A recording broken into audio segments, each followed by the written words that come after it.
Welcome, everybody, to After the Ride number 5. We're going to be talking about why I feel motorcycle training programs aren't focusing on some of the bigger aspects of motorcycle safety.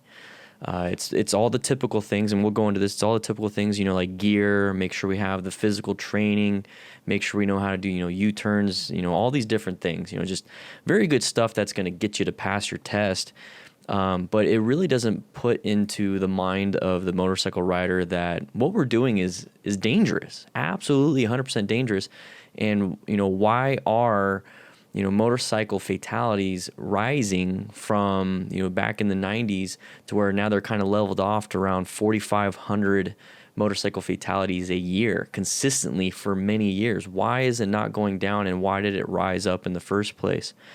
And I was doing my own research, and I was looking all these things up, and the National Motorcycle Institute has all this stuff. It's crazy. There's other people out there like-minded that I didn't realize. And I'm going to jump into a lot of that stuff and why I think that, and why I think the motorcycle industry specifically, and the motorcycle safety, I guess, industries could really benefit from some outside thinking. So you don't want to have motorcycle industry people I'm just going to throw names out there: Kawasaki, Honda, Indian Motorcycles, Harley Davidson. You really don't want them dictating what is safe on a motorcycle, because, they're trying to sell motorcycles. And then when you get into that aspect, and, you want more people to have their endorsement, and we'll jump into that. But I want to go over this punch list. That's what they're calling it, the NMI Punch List from the motorcycleinstitute.org. Link will be in the description to this. And it's 6 things, okay? It's 6 things. And I 100% believe in this, and I've been saying it since I've been making videos. And it's really kind of jumping at me, especially with my firefighter background with situational awareness. So number 1, danger. So motorcyclists are killed 38 times more often than motorists, mile for mile. And that right there, it's a big number. We can actually kind of extrapolate, driver versus driver. So motorcycle drivers versus car drivers. It's 27 times more likely for a motorcycle driver to die than it is for a car driver to die. The reason why it's 38 times is because typically you have more than one person in a car. So that kind of brings up the statistic there. And they do talk about that. So I'm not saying what they're saying is wrong here, but I got that information from their website. So highly recommend it, motorcycleinstitute.org. So that's huge. It's just going to happen. We don't have a cage around us. We don't have, the A post, B post, C post. We don't have a roll cage. We don't have airbags, unless you have a Honda Goldwing, but that's only for frontal impacts. We don't have anything to protect our legs. You can easily bleed out from a femur fracture if you get hit from the side. All these different things.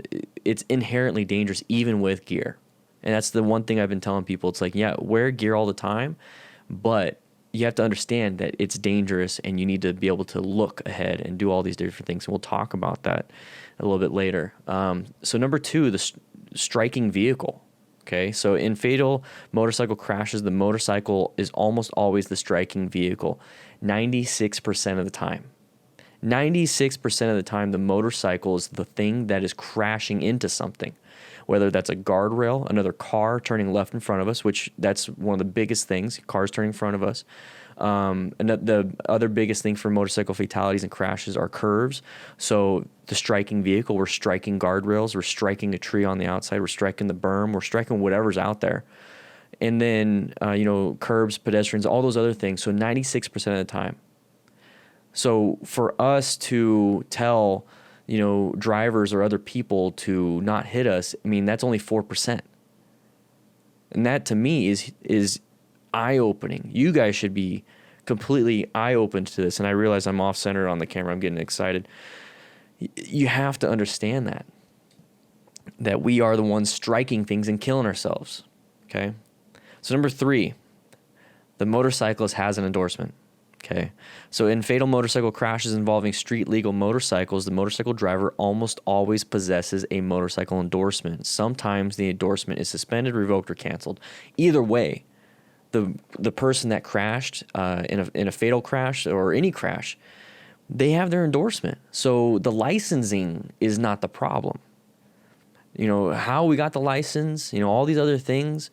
Yeah, I mean, we have to pass these certain tests, but I think we all understand the licensing, the testing process, the 4 things that we have to do at the DMV are freaking easy. Come on. I mean, a straight line weave, a U-turn, was it a swerve and braking? That's not indicative, there you go, of safe riding. And I talk about search, evaluate, execute. I talk about, hazard perception, situational awareness. All these different things are massive, and that's not taught when you get your endorsement over at the DMV.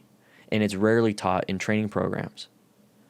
And I honestly believe that is a contributing factor to motorcycle crashes and fatalities. And that is why I 100% focus on the hazard perception, knowing how drivers react, knowing how you should react in a situation. What is a hazard trap? What are the clues that lead up to a hazard? That is what I focus on. None of it involves, well, now you need to sit in this body position, have a neutral hand position, have your head and eyes up. That all plays into it. So the training programs that are out there, yeah, they do a great job for the physical skills, but I just think the mental skills should be up there too. Okay. So number 4, blindness while paying attention. We talk about this all the time. The failure to notice something that's in one's field of view because attention is focused elsewhere. That's called inattentional blindness. Okay. We hypothesize, and I'm quoting, I'm literally reading from the motorcycleinstitute.org. We hypothesize that on average, motorcycle drivers have to use more cognitive resources to maintain control of the motorcycle compared to drivers of passenger vehicles. That is 100% true, and you guys that ride understand that. It takes more brain power to ride a motorcycle than it is to drive. So when these additional cognitive resources coincide with the cognitive resources needed for the motorcycle driver to avoid a crash, the crash is more likely to happen. So we are using so much brain power while riding that we don't see what the hazard is. We don't see that car coming out. And I talk about that and I show that in all my crash videos. So, I mean, there's going to be a video linked in the description on YouTube, but it was Friday's video. So the video that was released December 6th, it really emphasizes that. So this is a casual factor in crashes where the motorcycle strikes objects that should have been noticed early enough to prevent or lessen impact. So when we go back to the punch list for number 2, it says in fatal crashes, the motorcycle is almost always the striking vehicle 96% of the time. That means we're striking those people that are turning left in front of us. That means we're striking those curbs because we're not paying attention to the road. I mean, we just watched Walterific when he crashed a while back, a couple of years ago when he was changing on his phone. He didn't see the curb, crashed, broke his collarbone. That was a simple mistake. It was a relatively low speed, but it caused the crash and it caused a break in his collarbone. And that is just blindness while paying attention. That's all that is. And we need to be hyper-focused so that we can reduce that 96% of the time we're crashing into things. I honestly want to see more cars. I want to see the ratio change to where cars are hitting us more. That just means that we are focused on our own safety. We're out riding. We're doing what we need to do. And now the biggest problem is other vehicles on the road. Does that make sense? Hopefully that makes sense. I'm not saying I want cars to start hitting us. I want us to lessen our own impact on that. Okay. So number 5, humans detect light. Okay. So it is not likely that other drivers will notice the color of the clothing a motorcyclist is wearing prior to noticing the lighted lights required on street legal motorcycles. Color for clothing does not and cannot have a strong effect on fatality counts. And they're saying note items 1, 2, 3, and 4 above, so everything above. The improper emphasis on colorful clothing may distract motorcyclists from other important techniques of danger mitigation. So motorcycles driven legally and responsibly are easy to see. So just because you're 100% Power Rangered high vis does not indicate that the other drivers, the person turning left in front of us, will see us. They see light. So making sure that your headlight is working and functional, that is what will help you. Positioning yourself in a way that you're presented so that you're not blending in with the car behind you will help you be seen. So that right there is all mental. All we're doing is moving from lane position 1, 2, and 3 to 3 to 1 to 2 to 3, all these different things, but you have to understand why. And that's what I point out so much, presenting yourself, having a good field of view so that you can see and so they can see. That is huge. And then right here, motorcycles driven legally and responsibly are easy to see. I talk about this all the time, and this is why I absolutely love this. The source, the motorcycleinstitute.org, is I talk about riding at the speed limit or slowing down if needed. Because when we're coming up to an intersection, and let's say the speed limit is 45, and we see all these people riding, and they're going 65 plus, having fun, accelerating, going crazy. Other cars can't see that. That is not driving legally and responsibly. Not because, let's not get a ticket. And I don't even say that. I just say, I don't care if you get a ticket, you get a ticket, whatever. But the reason why I don't want you guys going past the posted speed limit and even the suggested speed limit on those yellow signs, but the posted speed limit on those white signs, is because that is what motorists are able to see. That's what they're looking for. They're judging your speed where you're at, so then they pull out thinking you're far away, but you're going two times. If it's a 35 and you're going 70, you're going twice the speed limit, and they can't judge that speed, and boom, you run into them because we're 96% of the time striking other vehicles and other things. So we need to be going the speed limit. We need to be focusing on responsibility. And clothes, it's great, go ahead and do it. It might help you out a little bit, but it's not going to be the replacement for proper, riding and responsibility. That's going to be the biggest thing. So number 6 is going to be the last one on that, and then I'm going to kind of go into a little bit more about this one, honestly, is that this one says, number 6, improve motorcycle endorsement testing. So non-experienced motorcycle drivers should not be given motorcycle endorsement license that has no restrictions. Unfortunately, many current motorcycle endorsement applicants receive the final or unrestricted endorsement even though they have never sat on a typical street legal motorcycle. So training and endorsement testing should occur separately as with other endorsement licensing vehicle types such as cars. Beginner training should not be associated with waiving skills testing for those seeking a final or unrestricted endorsement. This inappropriate endorsement system has resulted in a large increase in motorcycling participation. So what I got out of that was we're testing people, we're training people on very super low CC type bikes. Then they go out and buy like a 600 to a 1200, depending on the type of bike, sport bike versus cruiser. So we're having people literally show up and test on a 125 or a 250, and they're not going to use that.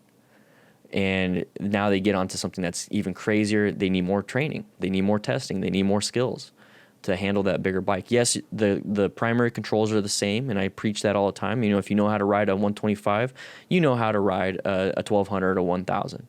But the thing is, there's a huge different power. There's a huge different thing. And how we're using it now. Are we staying in the parking lot with that 1000? No, we're going out and riding Mount Lemmon or these mountains and group rides and messing around at highway speeds and all this stuff. That's where we start having problems. So the inappropriate endorsing system has resulted in a large increase in motorcycling participation. That to me is where I feel motorcycle training programs are failing, because we're now putting people out there and having this massive motorcycling participation, which is great. It's great to have more participation, but we're putting people out there that are not trained enough. And now we have a massive influx of people riding that are not trained. And that's why I believe back in the 90s, and there's going to be the stats on motorcycleinstitute.org, back in the 90s, there was a lower fatality. And then all of a sudden, when we start including and introducing all these training programs to get more participation, all the fatalities went up. And that is, that's fine and all to get more participation, but now we're literally setting people up to fail and die or get severely injured. Just because, hey, I went to this class and I got my endorsement now. I'm good. There's no more training I need to do. And people are dying because of that.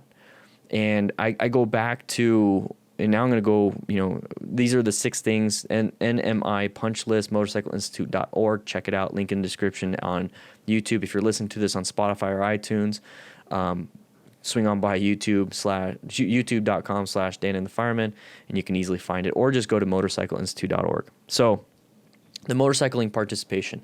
So we have a massive influx of motorcyclists.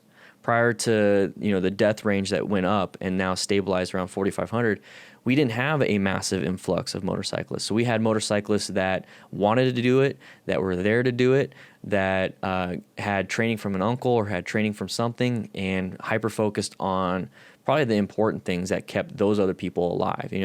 That was the process. And now that we included, these motorcycle training programs, now we have people that in a weekend they get their endorsement and they feel like they got most of their training, so they're done.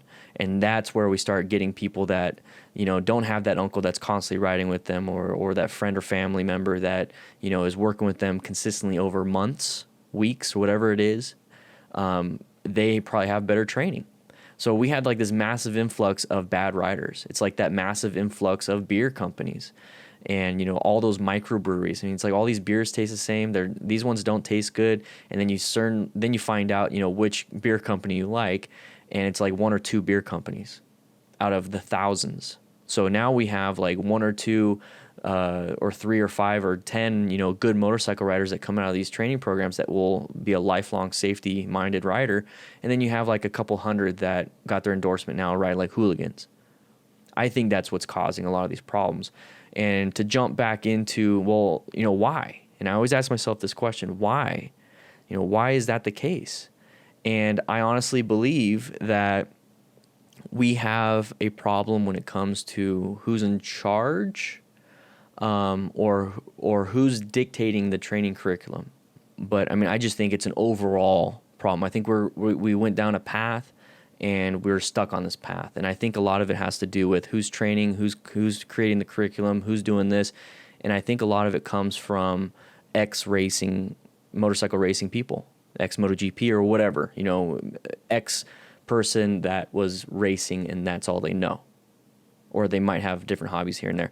So I think the reason why we're hyper-focused on physical skills is because that's what you know. The person creating the curriculum, that's what they know. And that's fine. I honestly believe writing skills is very important, but why are we learning all these advanced crap? I mean, all these advanced classes are not reducing the fatality rate. They're not reducing the injury rate. They're not reducing anything. So why are we going crazy on these advanced classes? So for me personally, what I'm trying to develop, motorcycle training concepts and a few other things, I'm trying to focus 100% on the mental aspect. Let's take that back, not 100%. We're doing like 80% mental and 20% skills, because I still believe skills are very important. But I think the fundamental skills are very important. I think the ones that you absolutely need to know how to ride on the street are absolutely important. And then the 80% I want to coach you on and teach you is the mental aspect, to focus, to hazard percept, to this is a hazard coming up. Why is it a hazard? Intersections, curves, cars, blind spots, all these different things. None of that has to do with if you can get your knee down, trail braking, speed shifting. Speed shifting is pretty good. It does help out quite a bit. It keeps your hand on the handlebars. But I mean, like, there's all these advanced things that you can learn from different organizations, and no one talks about, or at least gives the same level of time to the hazard portion, the hazard perception. And I think that's what we are failing. And I think it's because most people that teach this or create the curriculum is that they focus on what they know, and riding fast or advanced techniques and tips and tricks to go faster around the corner, all these different things, that's what they teach. And it's actually very quantifiable. That's the thing, is like, you can show up to a class and never been on a bike, and we're going to teach you how to do a U-turn, and you've never been on a bike, you don't know how to do any of this stuff, and by the end of the day, you know how to do a U-turn. So that's easy to say, hey, look, you've never ridden before, now you did a U-turn. I did my job. Great job. I'm justified. But you can't do that with, okay, you've never driven, you've never ridden. Here is, a scene, and I show this all in my after action report, close calls, motorcycle crashes. Here's a scene, here's a thing. This is what's happening. He was in the blind spot. This is why the car turned in front of him. He didn't see it in time, so he got sideswiped, or he saw it last second, panic braked. These are all things that I don't think are ever taught. And how is that quantifiable? How can you come in one day and I show you this and then know that you left with knowing how to do it? That's the problem. You can't do it in one day. You can't do it in 2 days. It takes a long time. It takes weeks. It takes weeks to develop that situational awareness. And I believe that this is what needs to be done. You can't have that quick fix. It takes time. You can have that quick fix of your motorcycle skills to get you on the road, but then you need to take it still relatively easy because you're still a beginner. And you need to figure out the hazard perception. You need to figure out all those things. Why do you think teenagers crash all the time? They know how to drive, but they don't know how to navigate the roads. They don't know what to see. They don't know how to see. They don't know any of that stuff. So they have the skills to hit the gas pedal and brake pedal and turn. That's all they need, right? So you can teach anybody to drive. You can teach anybody to ride a motorcycle. The hard part is teaching somebody to look for things. And that is what I'm hyper-focused on. And I think that coming from public safety, police and fire and EMS, coming from that area where it was drilled into my head to be hyper-aware, hyper-vigilant, situationally aware of things that people don't even recognize or even understand. Building collapse. Why does a building collapse? Well, it's fire. Put wet stuff on the red stuff. No, building collapse because of lightweight truss construction. What type of construction is it? 1 to 5. Is it ordinary construction? Is it fire resistive, or is it non-fire resistive? Is it heavy timber? Is it, what is it? And then when you know what kind of construction is, you know that within 5 to 10 minutes of flame impingement on the attic, you're going to have roof collapse. None of that involves opening the nozzle and shooting water on fire. And I feel that same concept to hopefully save firefighter lives, which actually has drastically saved firefighter lives, focusing on building construction and outside sources. I think that needs to happen with the motorcycle safety industry. I don't even know if it's an industry or what. I'm guessing it is. I honestly believe that we need to have outside minds, outside resources, outside things other than people that have just been racing their whole life to create curriculum, to create things. And this book right here, I know you guys are on Spotify and iTunes and all that stuff, but it's the Police Foundation Motorcycle Roadcraft, the Police Rider's Handbook. They talk about this in this book. Absolutely love it. Link will be in the description for this. Great book. It talks about hazard perception first and foremost. But that's just one resource. You guys need to practice. Sorry if I'm getting on a soapbox, but I absolutely 100% believe in this. I need you guys to understand, yes, get the skills, get a quality foundation. Honestly, you just need to learn the fundamentals. You need to know how to get up and go like a teenager. You need to know how to apply a teenager in a car. You need to apply the gas. You need to apply the brake. You need to know how to turn. Use your indications, turn on your lights, all that stuff. I think that's all you need to know when it comes to driving right now, and all you need to know when it comes to motorcycle riding. You need to know how to activate your throttle, primary controls, throttle, front brake, rear brake, shifter, clutch, and know how to counter steer, know how to turn your head, know how to do all that stuff. That right there, yeah, you need to know that. Just because you need to be able to ride or you need to be able to drive. But then after that, focus on hazard perception, hazard traps, hazard clues, all those things. Get that foundation, get those fundamentals secured. And then if you want to branch off into a specialty, just like in firefighting, you want to be a hazmat tech, you want to be a technical rescue technician, that comes with its own specialties, comes with its own training. But if you want, as a motorcycle rider, you want to, ride faster, you want to go to a track and do it safely, then go take a track class, go take these advanced classes, go do all those things, go ahead. But realize, hey, I'm not going to utilize that on the street.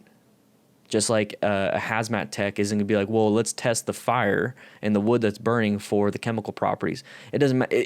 It's good to know. Fine, whatever. It's good to know, pyrolysis and all that other stuff. Fine, whatever. But that's not going to help us when the house is burning. We need to rescue these people or put the fire out. Put the fire out. Rescue these people and then be aware of what's happening. And I think that we need more outside people. We need police, fire, mechanics. We need, people that work on tire construction, braking.